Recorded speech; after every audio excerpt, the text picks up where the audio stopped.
Hi, I'm Camille Pattison, and I'm the Transit Administrator for the City of Nashua. And I'm John Savage, the General Manager for First Transit at the City of Nashua. Today we're going to be talking to you about our Phase 3 pilot service.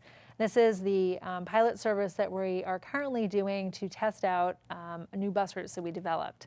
So our pilot program is a way for us to test out some new routes and schedules and get some input on them before we actually make long-term changes to the bus system. This has been rolled out in conjunction with our Phase 3 of return to service after COVID-19. So to give you a little bit of history about how we got here, in March 25th, we actually suspended our fixed route service, so you no longer saw the large buses driving around the city. But we were able to provide on-demand van service for essential trips throughout the entire city on our vans. And as the COVID-19 situation improved and we were able to put in safety measures throughout the system and on the buses, we were able to expand service. So on June 8th, we had our Phase 1 service. This is 4 routes that we rolled out covering Nashua's major corridors. It was basically our night service, plus 1 more route that covered the west part of the city. During this time, we still maintained the on-demand van service for all essential trips to doctor's appointments, grocery stores, and for people who needed to work at essential destinations for areas off of that fixed route. Then on July 20th, we started our Phase 2, and we really made the system more robust. We ended up having 8 daytime routes and 3 nighttime routes were brought back, and we increased the overall service hours. This really got us back to a good place where people could reliably utilize the transit system. And then on August 24th, we rolled out Phase 3. Now we're back to 10 daytime routes and 3 night routes, and we've actually implemented new on-demand night service. We'll talk about that a little bit more. So this is our pilot service. Our goal is to use the next couple months to get community input on it, find out what's working well for people, find out where we still need to make some changes or tweaks, and then formally adopt these as our routes going forward. So we've had a lot of questions about safety measures. We have been doing updates on Facebook so people can see what we're doing to keep everyone safe. Obviously, keeping our staff and our passengers safe has been very important to us. So we have a number of safety measures we've been implementing. We are cleaning and disinfecting all vehicles and our facilities on a daily basis. You can see right here, we've been fogging the large buses every night. We've also installed hand sanitizer dispensers on all of our vehicles. And you can see on this slide here a barrier that we have installed. So there are clear barriers now that provide an added layer of protection between passengers boarding the bus and drivers.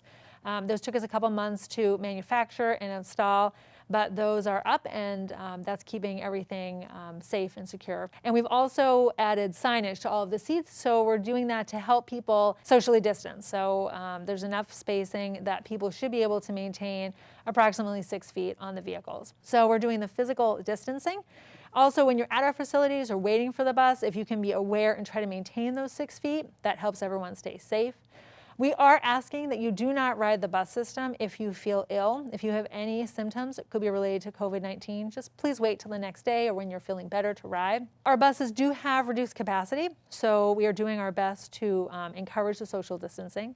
And we are asking everyone to wear a face mask to be consistent with the City of Nashua ordinance. So rider benefits, during this time, we've taken a comprehensive look at our system. We've looked at expanding some of our service areas, increasing frequency to popular stops such as the Nashua Mall, Hannaford's area, reducing the amount of transfers needed, and increasing our Saturday service and the on-demand night service. I'll turn this over to John, who can go into some specifics about the actual changes on each route that we've made, and then after that we'll talk about ways that you can provide input. All right, thanks.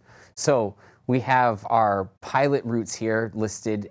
We have changed some of the timing, so if you see instead of things being on the 15 and the 45, we now run our service on the hour and the half hour during the day and the 45 at night. We're hoping that this makes it a little easier to navigate the system because it'll mean that people don't have to remember weird times of day. It also allows us to hopefully get some buses to destinations after someone finishes work or before they start work. The effort there was to make it so that you could spend less time using the bus to get to your destination. I want to go through each of the routes a little bit and talk about what changes have happened or if there's been no change. And so our first route obviously is the Route 1. We service the same service area as we've always served on the Route 1. The only difference here is that we changed the time to being on the hour. Here we have a map of that Route 1, and you can see it's exactly the same as it's ever been.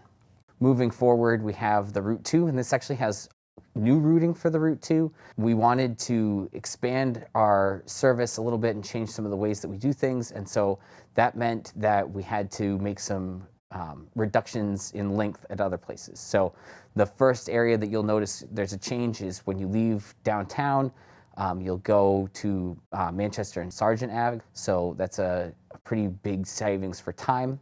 Leaving there, we continue as we have before out to the Market Basket Plaza, and then we serve the Exit 8 Park and Ride and the Cancer Center, in addition to serving Dartmouth like the Route 2 has always done. After we leave those two locations, we then head out to Westside Plaza, and instead of going into Westside Plaza the way we've always gone in the past, we're actually going to service Northwest Boulevard, which will give us access to the medical clinic there, hopefully allowing people to get to their doctor's appointments. The thing to notice, again, just to go over it, is that Charlotte Ave and Charlotte Street are no longer served by the Route 2. The closest that you could get would be to proceed down to Amherst Street and pick up the bus there. The 2A, this is very different. We, in an effort to streamline service, we've combined the 2A with what had been previously the Walmart, the 10, or the 10A. The 2A now leaves downtown and proceeds straight up Amherst Street. It does not stop or go up Manchester Street at all, just straight up Amherst. It goes to Westside Plaza, leaves Westside Plaza and does not serve the Park and Ride or Dartmouth Hitchcock, right back onto Amherst Street, and then proceeds out Amherst Street all the way to Walmart, then comes back Amherst Street all the way back in, stopping at Westside Plaza and servicing the Marshalls and the Market Basket there on its way back inbound. A couple of really key things here is that now we have service to Walmart every hour, every day. That's a big change for us, and we're hoping that that will allow people to access Walmart either for jobs or for shopping, make it just easier to have a trip that goes out there without needing to worry about a weird schedule. Additionally, it means that people who ride to Walmart pay one fare. They don't have to pay transfers. The fare is the same as it would be for the rest of the city, so the $1.25 or 60 cents will get you all the way there, and $1.25 or 60 cents will get you all the way back from your origin all the way to your destination. Here's the Route 3, which is a whole new route for us, completely new. The thought process for the Route 3 is to increase service to the areas of the Route 1 and the Route 7, which are some of our areas where we have the most passengers per bus mile. So the Route 3 leaves the transit center and heads out Main Street across the bridge before turning onto Canal.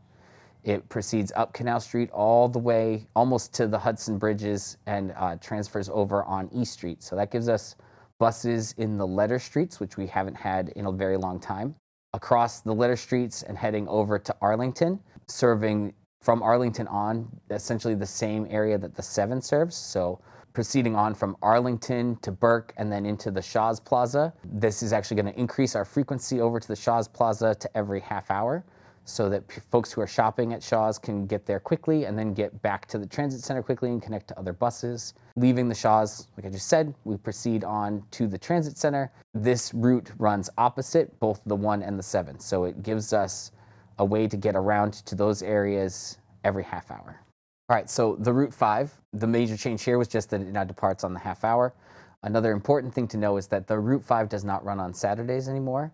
We've moved that service to the Lake Street area over to the Route 12. The Route 12 will serve that and some additional areas, so we felt that the Route 5 was not really necessary on the weekends. Route 6 has new routing now. Instead of going the exact opposite as the 6A, we'll use the route that had previously been the south at night. We're going to serve West Hollis Street and Riverside Street, which is a new change instead of the Route 8.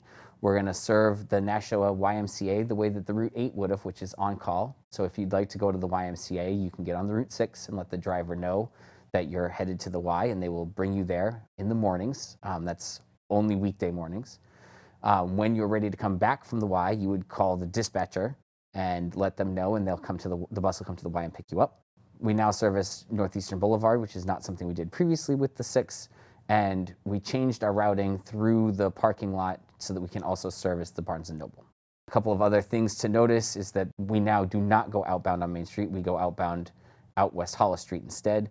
We take East Dunstable from Main Street to Lund Road, and we are no longer servicing Innovative Way or Terra Boulevard on the weekends. The Route 6A is the same service area as it always has been. It now runs on Saturdays as well. One of the effects of the changes in the routes has allowed us to save some time in other places, and that gave us the opportunity to run the 6A, which is a pretty popular route on the weekends. And we're hoping to see that makes lives for the passengers who need to get to the south end of the city better. Again, just like on the 6, we won't be servicing Innovative Way or Terra Boulevard on Saturdays. The Route 7 is the same as it has been. We now have service for the Route 7 on the half hour. As we talked about, the Route 3 now services some of those same areas, so your trips in around the core part of the city should be faster now. Route 9, this is a very complicated set of changes, so we'll go through this a little slower. It leaves the transit center on the half hour. It no longer uses Broad Street to get in and out of the city, instead using Ledge Street. That allowed us to add some service to Will Street areas and Gatewood Manor, an area where there are a lot of people who could use the bus. On the way out to the Hannaford and the Coliseum Ave stops, we now actually service them twice. So we'll service on the way outbound and then again on the way inbound. The goal here is to make it so that folks who need to shop at Hannaford or the Christmas tree shops or any of those stores have a way to shop there and then get back on a bus that goes straight downtown instead of getting on a bus that then goes around the city or vice versa, going all the way around and having almost the last thing that you do be the stop that you needed. We're trying to make it so that you get there relatively quickly on board the bus and then you get back relatively quickly on board the bus.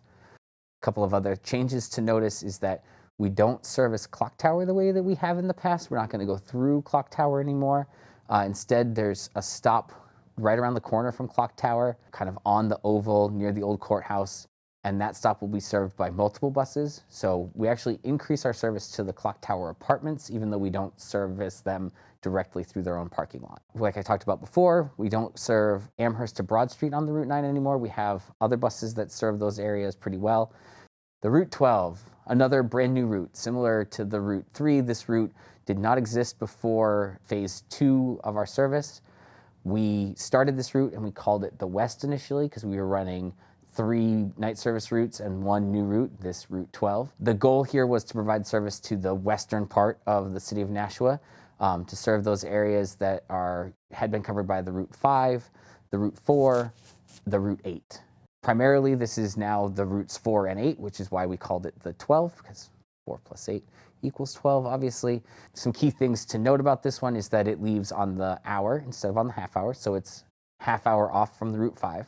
So if you're trying to access the areas of Lake Street and Norrell Manor, you can access them every half hour, either using the 5 or the 12.